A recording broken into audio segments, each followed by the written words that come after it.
Constitution के part 4 में जो मेंशन किया गया है डीपीएसपी मतलब होता है directive principle of state policy के बारे में।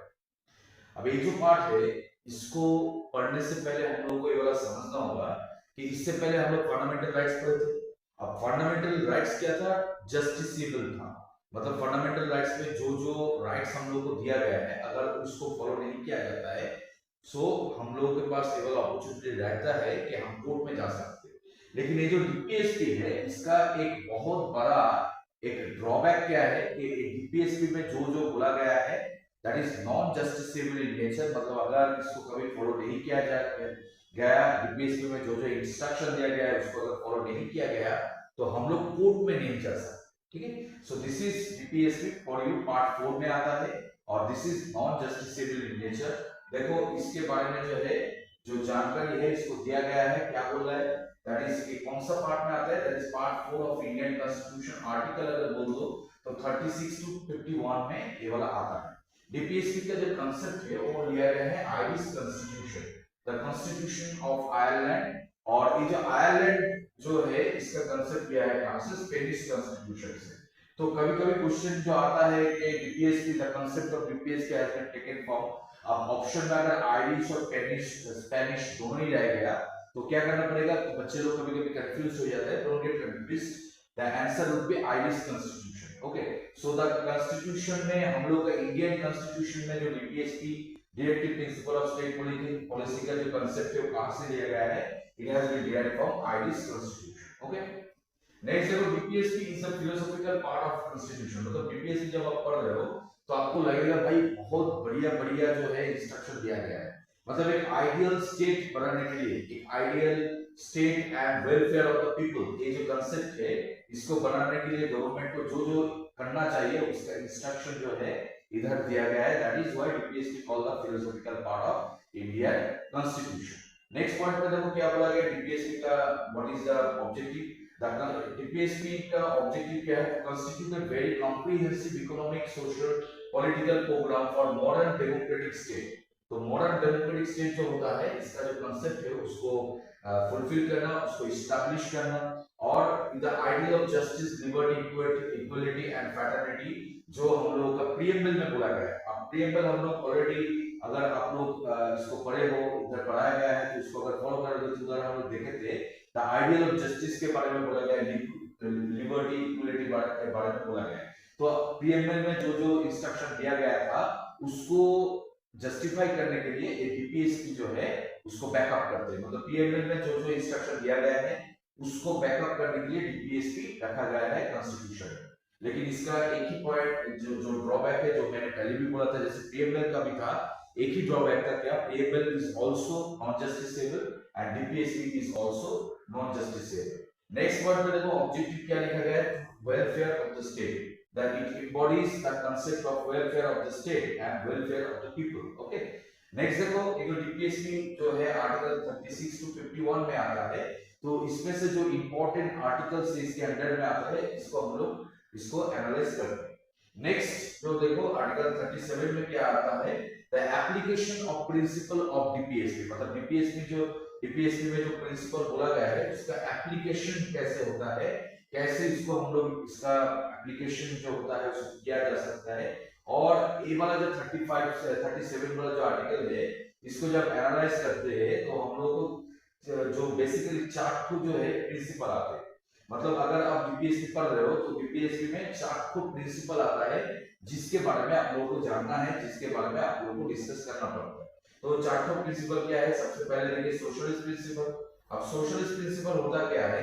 सोशलिस्ट प्रिंसिपल मतलब होता है जहां पर इक्वलिटी होता है, जहां पर इक्वलिटी होता है and government is the final authority to maintain the equality, मतलब गवर्नमेंट के पास बहुत सारा पावर होता है और गवर्नमेंट क्या करते हैं? इक्वलिटी को मेंटेन करता है। अगर गवर्नमेंट को लगता है किसी के पास ज्यादा पावर आ गया है तो गवर्नमेंट इसको छीन के बाकी लोगों में इसको डिस्ट्रीब्यूट या डिसबर्समेंट कर सकते हैं।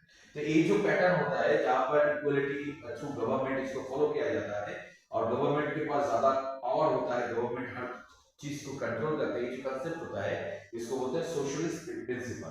तो डीपीएसपी जब हम लोग पढ़ेंगे, डीपीएसपी में जहां भी इक्वलिटी की बात किया जाएगा जहां भी वुमेन और मेन इक्वलिटी की बात किया जाएगा, या सभी को जो है राइट टू लाइवलीहुड के बारे में बात किया जाएगा, राइट टू वर्क के बारे में बात किया जाएगा, सबके लिए बात किया जाएगा, तो वो कंसेप्ट कौन सा आता है? सोशलिस्ट कंसेप्ट आता है। सोशलिस्ट मतलब इक्वलिटी, सबके लिए इक्वल स्टेटस के बारे में बोला गया। उसके बाद देखो गांधीयन प्रिंसिपल। अब गांधीयन प्रिंसिपल क्या होता है बेटा, इसको थोड़ा समझना है। गांधीयन प्रिंसिपल, गांधी जी जो थे वो हमेशा बिलीव करते थे दैट इकोनॉमी, जो इकोनॉमी हम लोग का है वही वो तभी वो डेवलप होगा जब जो रूरल इकोनॉमी है तब वो डेवलप करेगा। मतलब रूरल इकोनॉमी का अगर हम लोग अच्छी तरह से डेवलप करते हैं तो हम लोग का जो टोटल इकोनॉमी है वो क्या होता है, बहुत ही बेहतर होता है। तो जहां जहां रूरल इकोनॉमी या फिर मॉरल लाइफ जो होता है, हम लोग का जो लाइफस्टाइल होता है, मॉरलिटी होता है, उसको बेहतर करने की बात किया जाएगा तो वो गांधीयन प्रिंसिपल में आएगा। बहुत ही इंपॉर्टेंट है। तो गांधीयन प्रिंसिपल में क्या होता है, जहां पर भी रूरल इकोनॉमी या रूरल सोसाइटी और रूरल एडमिनिस्ट्रेशन को बेहतर करने की बात बोला जाएगा, या जहां पर भी हम लोग का जो मॉडर्न लाइफ है उसको मॉरली और भी स्ट्रॉन्ग करने के लिए बोला जाएगा, इंस्ट्रक्शन दिया जाएगा, तो वो उस टाइप का जो आर्टिकल जहाँ पे इंस्ट्रक्शन दिया जाएगा इस टाइप का, तो वो गांधीयन प्रिंसिपल में आएंगे। जैसे हम लोग थोड़ा बहुत एग्जांपल ले लेते हैं, जैसे आर्टिकल 39 ले लीजिए। आर्टिकल 39 इधर क्या बोला गया, गांधीयन सोशलिस्ट प्रिंसिपल में आर्टिकल 39 के बारे में बोला गया, 41 के बारे में बोला गया है। गांधीयन प्रिंसिपल में आर्टिकल 40, 43। तो इसका अगर ये जो आर्टिकल वगैरह है इसका अगर कंटेंट इसको हम लोग पढ़ते हैं तो हमको इजीली समझ में आ जाएगा कि सोशलिस्ट पैटर्न क्या है, गांधीयन पैटर्न क्या है। देखिए थोड़ा हम लोग 39 पे एक्सप्लेन करते हैं। तो आर्टिकल 39 में क्या बोला गया है, आर्टिकल 39 में देखिए ए बी सी करके 3 तो आर्टिकल जो सब आर्टिकल इसके अंदर में आता है। मतलब आर्टिकल 39 के अंदर 3 तो आर्टिकल आता है, that is article 31A, 31B and 31C। अब इसको देखो, आर्टिकल 31A में क्या बोला गया है, livelihood to all, adequate means of livelihood to all citizen, मतलब सबको जो है लाइवलीहुड मिलना चाहिए, ये वाला इधर इंश्योर किया गया है। तो मैंने पहले ही बोला था अगर कहीं पे इक्वलिटी की बात किया जा रहा है तो इसमें आता है, वो सोशलिस्ट पैटर्न में आता है। नेक्स्ट देखो, proper distribution of wealth and resources, मतलब गवर्नमेंट के पास जो भी वेल्थ एंड रिसोर्सेज है उसको प्रॉपर्ली सब में डिस्ट्रीब्यूट करना होगा। ये जो इंस्ट्रक्शन दिया गया है ये आर्टिकल 39 में दिया गया है। नेक्स्ट देखो, आर्टिकल 39 का सी जो आता है उसमें क्या बोला गया है, equal pay for equal work for both male and women, मतलब जो पे किया जाता है, अगर किसी काम के लिए जो पे किया जा रहा है तो वो इक्वल होना चाहिए मेन और वुमेन के रिस्पेक्ट से। तो ये देखो इधर क्या बोला गया है, इधर इक्वलिटी की बात किया गया है। तो आर्टिकल 39 जो आता है वो किसमें आता है, सोशलिस्ट पैटर्न में आता है। जहां जहां इक्वलिटी की बात किया जाता है वो आर्टिकल जो जिसमें बात किया जाता है आर्टिकल में वो सोशलिस्ट पैटर्न में आता है। उसके बाद देखो क्या है, उसके बाद आर्टिकल 40 देखो जो गांधीयन प्रिंसिपल में आता है। अब गांधीयन प्रिंसिपल मैंने पहले ही बोला, जहां पर रूरल इकोनॉमी या रूरल जो एडमिनिस्ट्रेशन उसको डेवलप करने की बात किया जाता है, तो आर्टिकल 40 गांधीयन प्रिंसिपल में आता है। जिधर क्या बोला गया है, organise village panchayat as a unit of self government, मतलब विलेज पंचायत जो है इसको अच्छी तरह से इसको फॉर्म करने के बारे में बोला गया है, to develop the unit of self government. ठीक है, तो इसको याद रखना। तो मतलब जब आप पढ़ोगे इसको तो इसको आपको अच्छी तरह से, मतलब ऐसे नहीं कि आर्टिकल को रट के याद रखना होता है कि सोशलिस्ट पैटर्न में कौन कौन सा आता है। What you need to do, you need to understand the content of the article, मतलब हर आर्टिकल में क्या बोला गया है, डीपीएस पे कौन सा आर्टिकल में क्या बोला गया है, ये आपको समझना होगा। उसके बाद कौन सा प्रिंसिपल आता है, लिबर्टी प्रिंसिपल। लिबर्टी मतलब क्या होता है, इंडिपेंडेंस, मतलब जहां पे आप क्या कर सकते हो, आपका जो सोच है वो कभी भी उधर बैरियर नहीं होता, मतलब आप जो है बहुत लिबर्ट, बहुत बहुत मतलब ऊंचा सोच सकते हो, आपको कोई दिक्कत नहीं होता। जहां पर ऐसे जो कंसेप्ट होता है उसको लिबर्टी प्रिंसिपल बोलते हैं। तो इसके अंदर क्या आता है, देखो आर्टिकल 44 आता है, आर्टिकल 45 आता है, तो इसको लेकर हम लोग डिस्कस करते हैं क्या चीज है। उसके बाद देखो इंटरनेशनल प्रिंसिपल जो आर्टिकल 51 में आता है, इंटरनेशनल पीस एंड सिक्योरिटी के बारे में बात किया गया है आर्टिकल 51 में।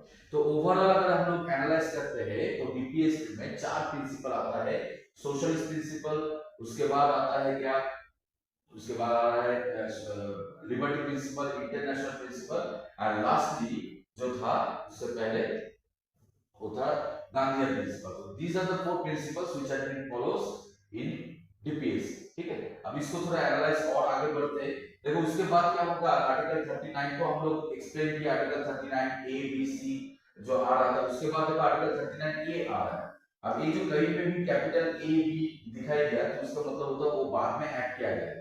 तो कब ऐड किया गया है? देखो 31 कैपिटल ए वाला ये जो प्रोविजन है इसको ऐड किया गया है, that is 42nd amendment 1976। Very important, इसको ऐड किया गया है। इसमें बोला क्या गया है? इसमें बोला गया equal justice and free legal aid.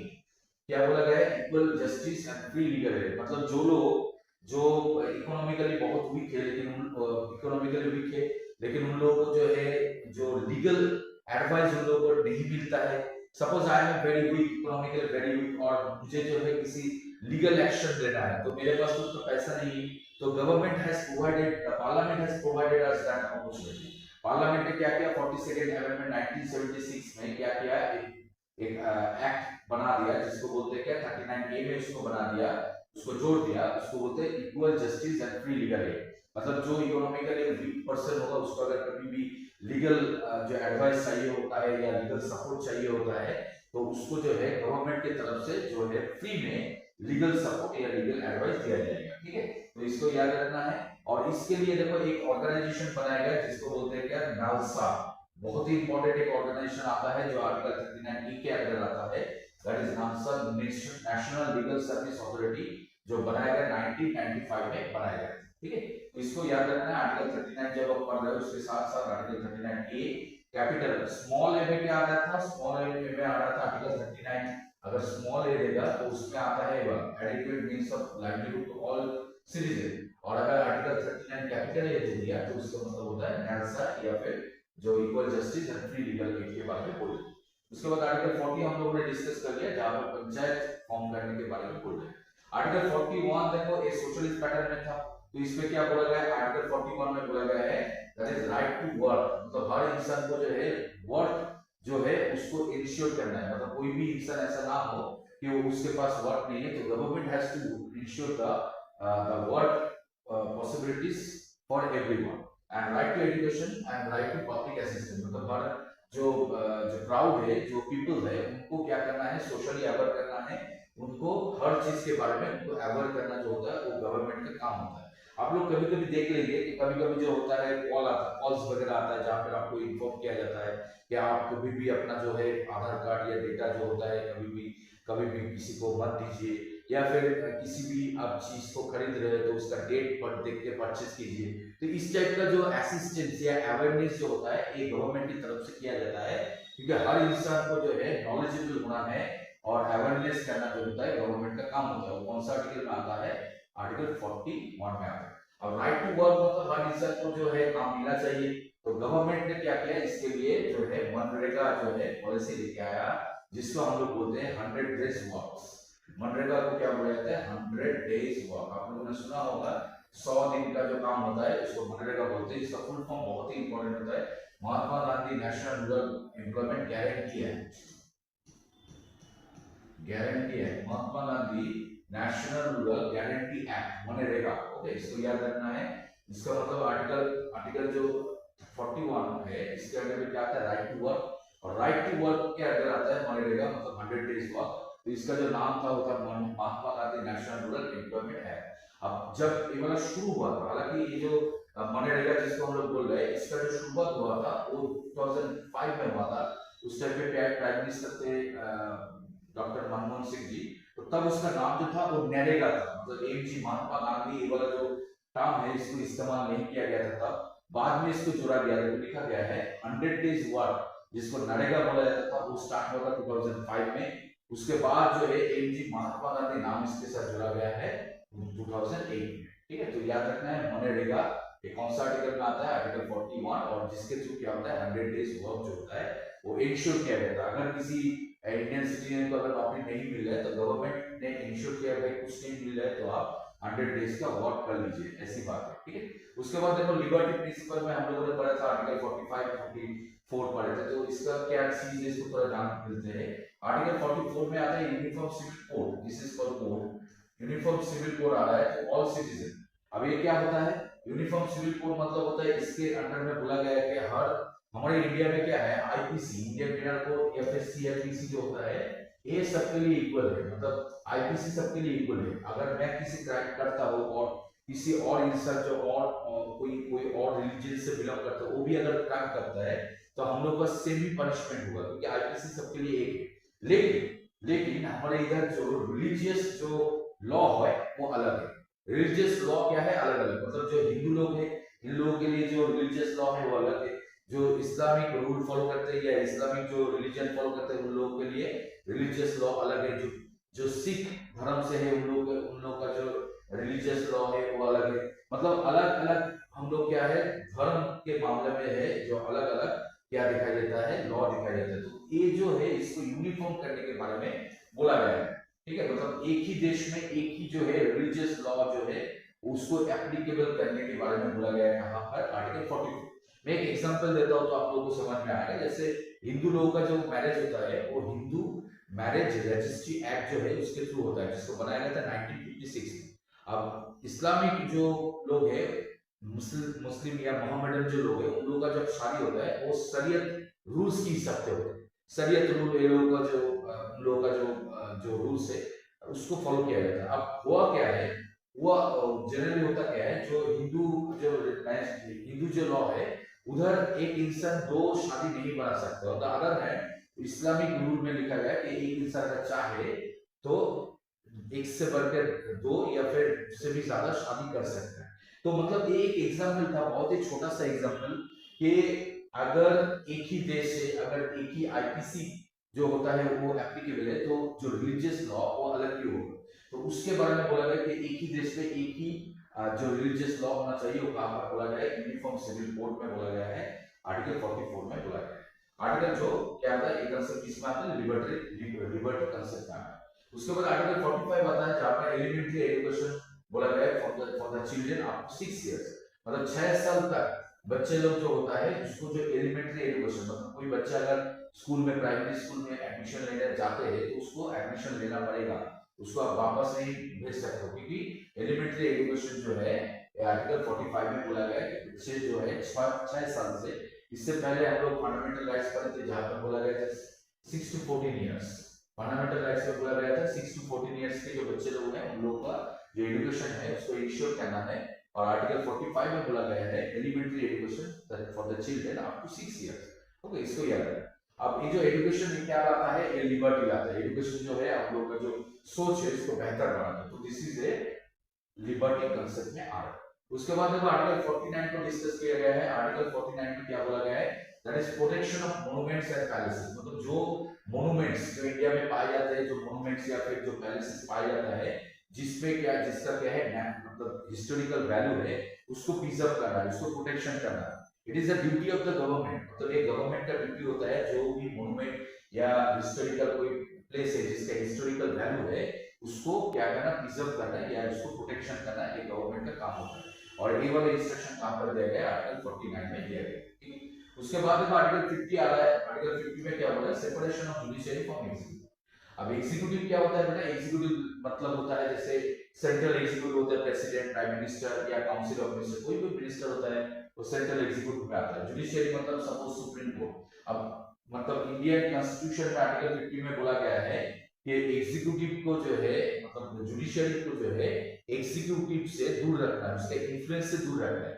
मतलब एग्जांपल अगर बोले कि एग्जीक्यूटिव मतलब हम क्या बोले, प्रेसिडेंट ऑफ इंडिया या प्राइम मिनिस्टर, तो प्रेसिडेंट या प्राइम मिनिस्टर कभी भी ऐसा नहीं कर सकते कि वो जो चीफ जस्टिस ऑफ इंडिया है या सुप्रीम कोर्ट के जो जजेस है उनको इन्फ्लुएंस कर सके, कभी ऐसा नहीं हो सकता। मतलब किसी भी केस में अगर जजमेंट देना है तो सपोज प्रेसिडेंट ने बोल दिया, जो चीफ जस्टिस ऑफ इंडिया है उनको फोन करके बोल दिया भाई कल जो है इस मामले में आपको ये वाला जो है जजमेंट देना है, ऐसा कभी नहीं हो सकता, क्योंकि इंडियन कॉन्स्टिट्यूशन आर्टिकल 50 में क्या बोला गया है, एग्जीक्यूटिव का जो इन्फ्लुएंस है उससे जो है जुडिशियरी को क्या रखना है, दूर रखना है। और एक neutral and powerful independent judiciary हम लोग के इधर एग्जिस्ट करता है, ठीक है, इसको याद रखना। उसके बाद जो आर्टिकल 51 जो आता है इसमें आता है वो आता है international peace and security, international principle जो हम लोग पढ़ रहे थे।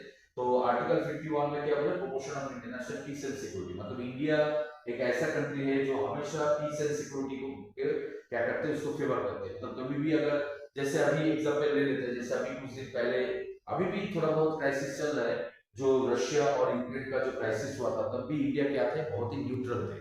अब हालांकि रशिया के साथ हम लोग का ज्यादा जो है फ्रेंडशिप है, उतना यूक्रेन के साथ नहीं है, क्योंकि यूक्रेन हमेशा से क्या किया है, यूक्रेन हमेशा जो है पाकिस्तान की फेवर में वो लोग सपोर्ट में थे। लेकिन हम लोग ऐसा नहीं कर सकते कि अगर किसी के बीच में लड़ाई चल रही है तो हम लोग किसी ग्रुप को या किसी कंट्री को डायरेक्टली सपोर्ट कर लिया। तो क्यों? क्योंकि हम लोग का जो प्रिंसिपल है आर्टिकल 51 में बोला गया है international and peace and security के बारे में, मतलब अगर कभी भी लड़ाई लगता है किसी भी और कंट्री के बीच में तो इंडिया का परसेप्शन क्या होगा, इंडिया का जो थॉट्स क्या होगा, तो हमेशा पीस एंड सिक्योरिटी को कायम रखना। हम लोग हमेशा लड़ाई नहीं, हम लोग जो है बातचीत के थ्रू हम लोग क्या चाहते हैं, जो जो प्रॉब्लम है उसको सॉल्व करने में हम लोग बिलीव करते हैं। तो आर्टिकल 51 यह रहता है promotion of international peace and security के बारे में बोला गया है।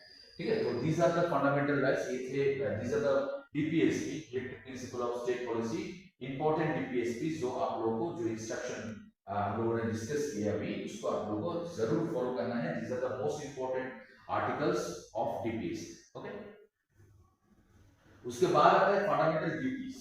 अब फंडामेंटल ड्यूटीज, इससे पहले हम लोग क्या पढ़े थे, फंडामेंटल राइट्स पढ़े थे। अब हम लोग के पास राइट्स है लेकिन कोई ड्यूटी नहीं है, ये तो अच्छा नहीं लगता। तो नेचुरली ये जो फंडामेंटल ड्यूटीज है इसको बाद में ऐड किया गया था। हम लोग का जो ओरिजिनल कॉन्स्टिट्यूशन था उसमें फंडामेंटल ड्यूटीज वाला क्वेश्चन नहीं था, तो लिखा हुआ है fundamental duties are duties article 51A fundamental duties को लेकर अलग। इससे पहले देखो डीपीएसपी हम लोग पढ़े थे 36 to 51, डीपीएसपी पढ़े थे पार्ट 4। तो उसके बाद हम लोग के जो ओरिजिनल कॉन्स्टिट्यूशन है उसमें फंडामेंटल राइट्स था लेकिन ड्यूटीज नहीं था, तो उसको बाद में ऐड किया गया। इसमें ऐड किया गया है पार्ट 4A में, पार्ट 4A में ऐड किया गया है और इसके लिए एक आर्टिकल भी जोड़ा गया है वो है 51A। ठीक है, तो इसको जोड़ा गया है।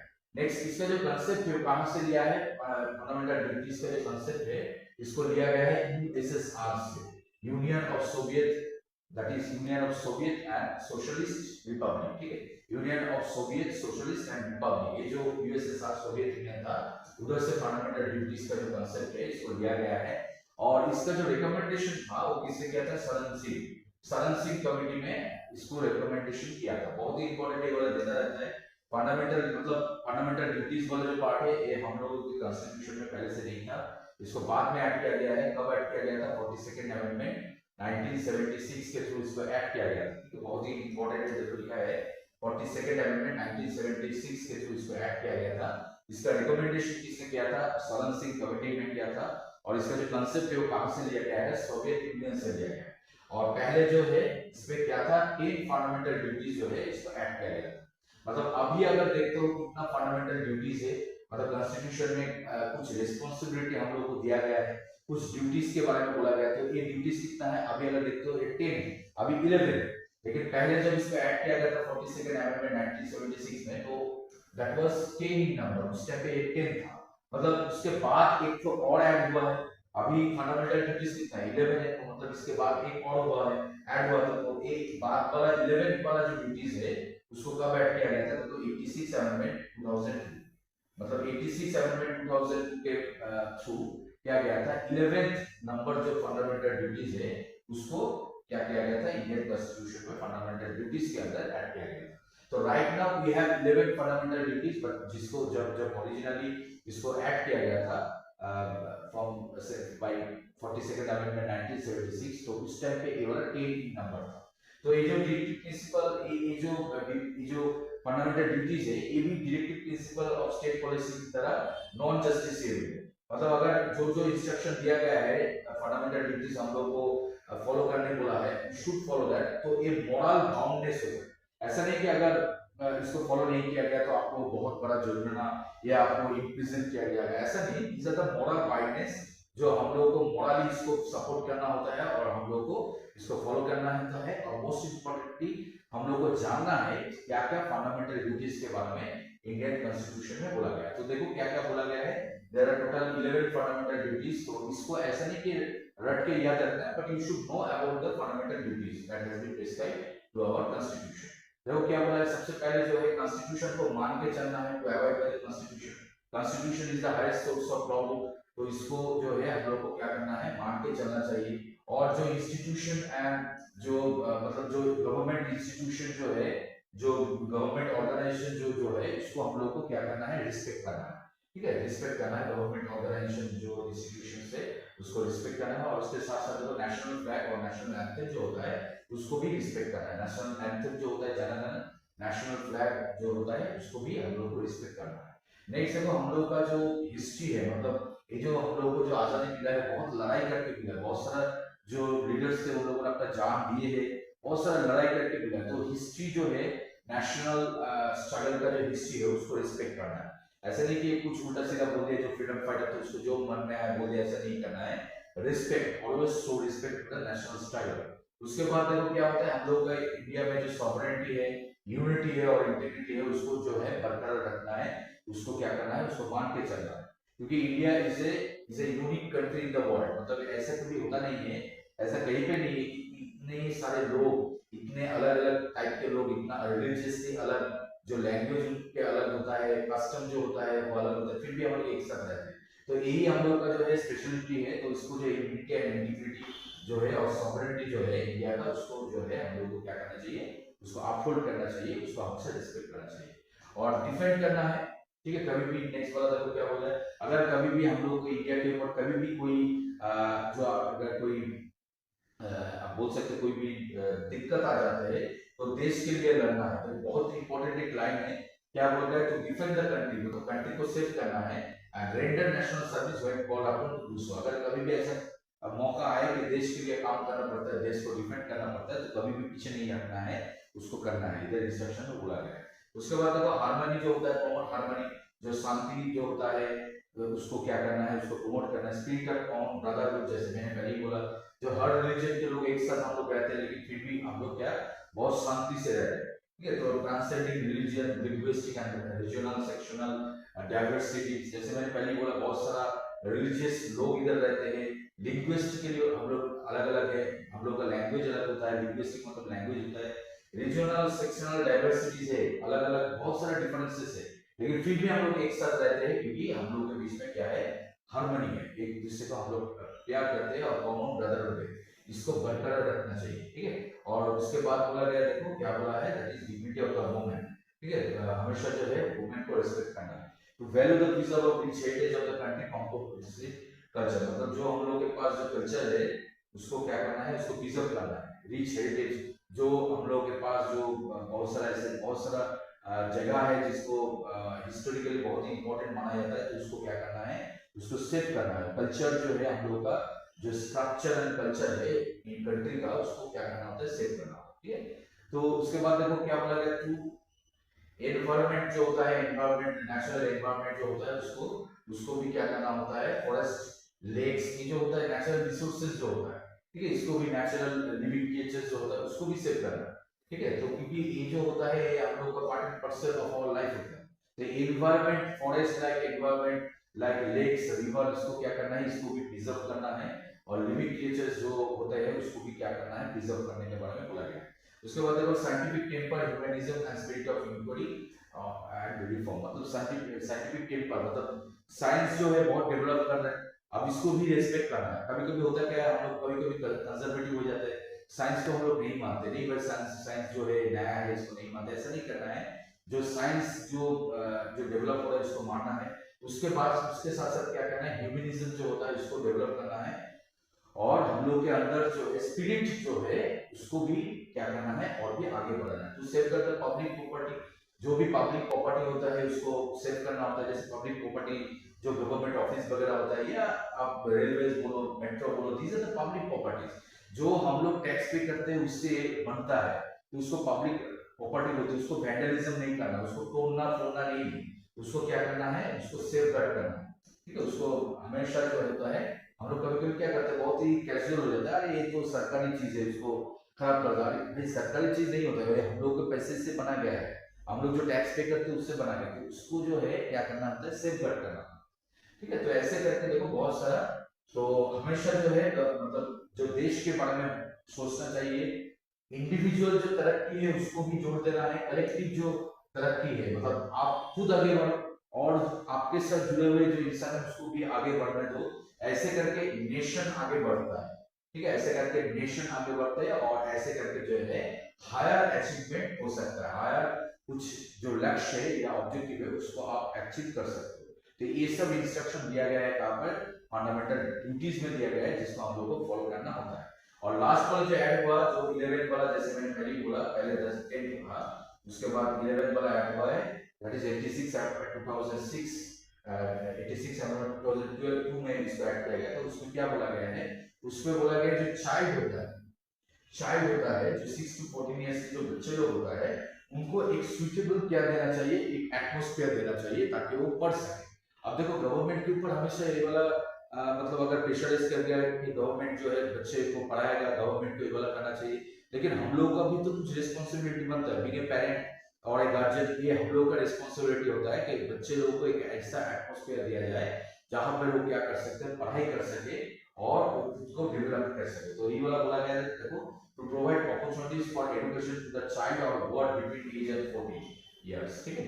तो सिर्फ गवर्नमेंट के ऊपर जो है रिस्पॉन्सिबिलिटीज डाल के हम लोग नहीं इसको ऐसे नहीं छोड़ सकते, हम लोग जो गार्जियन होते हैं या पेरेंट्स होते हैं, हम लोग को भी क्या करना पड़ता है, रिस्पॉन्सिबिलिटी लेना पड़ता है। So these are the fundamental duties we are having right now in our constitution. Okay, बहुत ही इंपॉर्टेंट जो है, इसको बहुत ही अच्छी तरह से पढ़ना। तो this is the end of the class.